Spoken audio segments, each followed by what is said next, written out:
కలల రారాజు కళ్ళ ముందే ఉన్నా కనీసం కనులారా చూసుకోలేని దుస్థితి. ఇది ఈరోజు కోల్కతా స్టార్లేక్ స్టేడియంలో పరిస్థితి.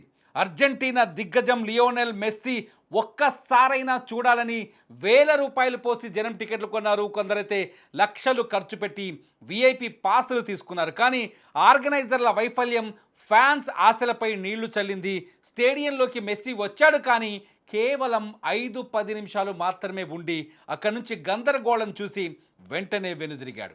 మెస్సీ మైదానంలో రౌండ్ వేస్తాడని, అందరికీ అభివాదం చేస్తాడని ఆశపడ్డారు. కానీ రక్షణ వైఫల్యం కారణంగా మెస్సీ తన ల్యాప్ ఆఫ్ హానర్ను మధ్యలోనే ఆపేయాల్సి వచ్చింది. దీంతో సహనం కోల్పోయిన అభిమానులు స్టేడియంలో విధ్వంసానికి దిగారు. Water bottles గ్రౌండ్లోకి విసిరేశారు. బ్యారికేడ్లు తోసుకొని లోపలికి చొరబడే ప్రయత్నం చేశారు. మా డబ్బులు మాకు ఇచ్చేయండి, ఇది పెద్ద స్కామ్ అంటూ ఆర్గనైజర్లను బూతులు తిట్టారు.